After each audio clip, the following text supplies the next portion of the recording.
एक ऐसा इतिहास जिसके बारे में हर पीढ़ी में बात की जाएगी। एक ऐसा इतिहास जिसको जानना और समझना भी जरूरी है। एक ऐसा इतिहास जिससे भोपाल दहल उठा था। एक ऐसा सच जिसे कभी छुपाया नहीं जा सकता।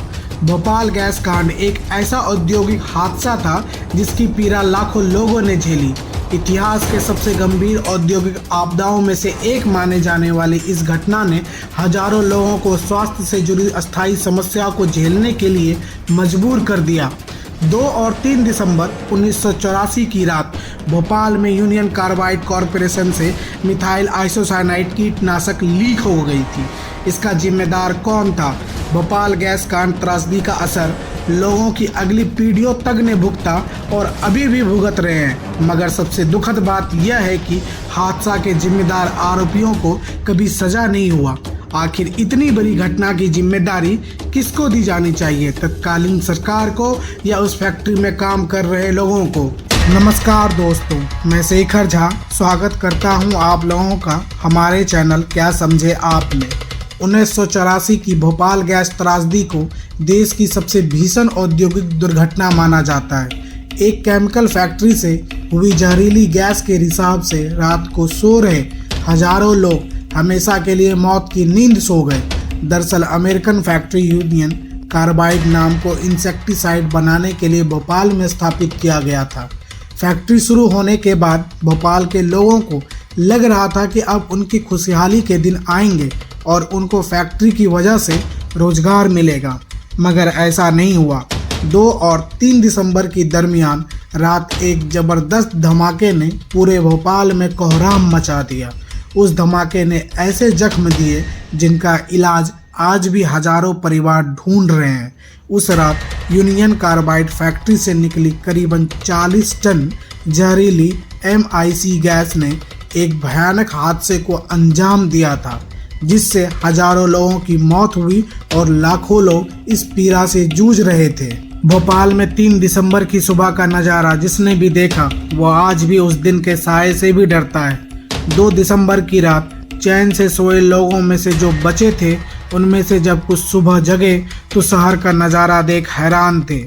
उस मनहूस सुबह को यूनियन कार्बाइड के प्लांट नंबर C में हुए रिसाव से बने गैस के बादल को हवा के झोंके अपने साथ बहा कर ले जा रहे थे और लोग मौत की नींद सोते जा रहे थे। लोगों को समझ में नहीं आ रहा था कि आखिर एकाएक क्या हो रहा है।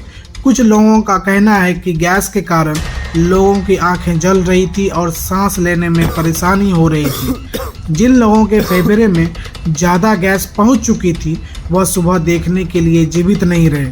सरकारी आंकड़ों के मुताबिक इस दुर्घटना के कुछ ही घंटे के भीतर 3000 लोग मारे गए थे।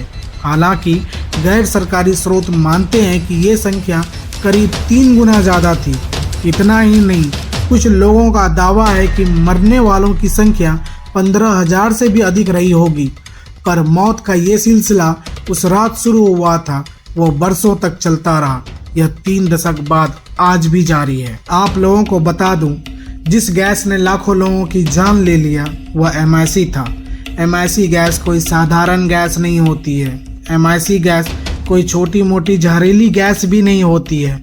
MIC गैस वह गैस है जो द्वितीय विश्व युद्ध में प्रयोग किया गया था।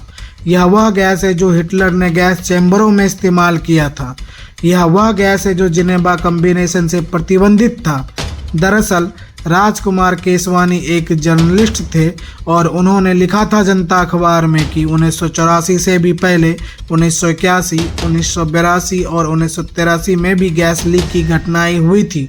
अगर लापरवाही नहीं किया गया होता तो साल 1984 का यह घटना घटित भी नहीं होता और जिन लोगों ने तरफ तरफ के अपने जान दे दिया शायद उसकी जान भी नहीं जाती। इस घटना के पीछे एक और लापरवाही देखने को मिलता है।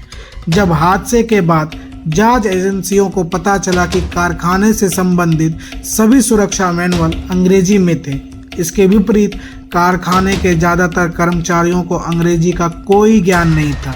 संभवतः उन्हें आपात स्थिति में निपटने के लिए जरूरी प्रशिक्षण भी नहीं दिया गया था। मैं इस फैक्ट्री का थोड़ा सा इतिहास बताना चाहूँगा। 1969 में यूनियन कार्बाइड कॉरपोरेशन ने यूनियन कार्बाइड ऑफ इंडिया का यह प्लांट भोपाल में लगा था।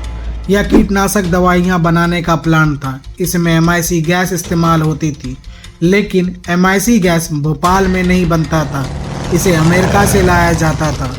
वर्ष 1970 में इस कंपनी ने भारत सरकार को आवेदन दिया कि हमें मिथाइल आइसोसाइनाइड MIC उत्पादन करने के लिए लाइसेंस दिया जाए। 1975 में जब देश में लोग आपातकाल से जूझ रहे थे, तब इस कंपनी को लाइसेंस दिया जाता है कि आप MIC का उत्पादन कर सकते हैं। मैं यह कहना चाह रहा हूं कि मृत्यु का तांडव उसी दिन स्टार्ट हो गया था जब कंपनी को हरी झंडी मिल गई थी कि आप MIC का उत्पादन कर सकते हैं। एक बात समझने की है, इस घटना के पीछे मुख्य तौर पर जो जिम्मेदार था, शायद उसको सजा भी नहीं मिला।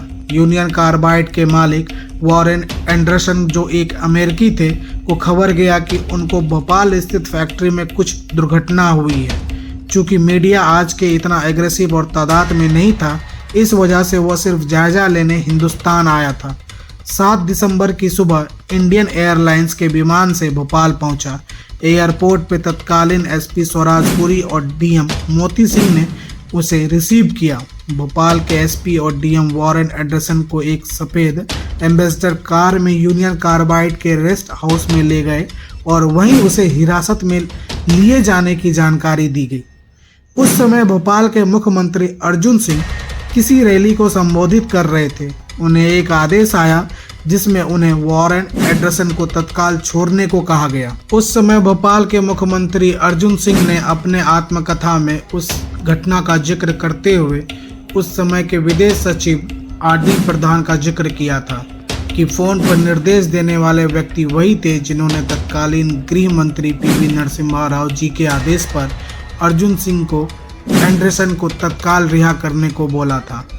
गौरतलब यह है कि उस वक्त राजीव गांधी प्रधानमंत्री थे। उसके बाद एंडरसन कभी भारत नहीं आया, हालांकि उसने वादा किया था कि कोर्ट का सम्मान करेगा और हर एक ट्रायल पर वो भारत आएगा, लेकिन ऐसा कभी नहीं हुआ। आखिर वो कौन सा दबाव था जिसने लाखों लोगों के गुनहगार को भारत से भागने में मदद की थी? निश्चित तौर पर यह घटना प्रशासन, सरकार तथा कंपनी की लापरवाही का परिणाम था।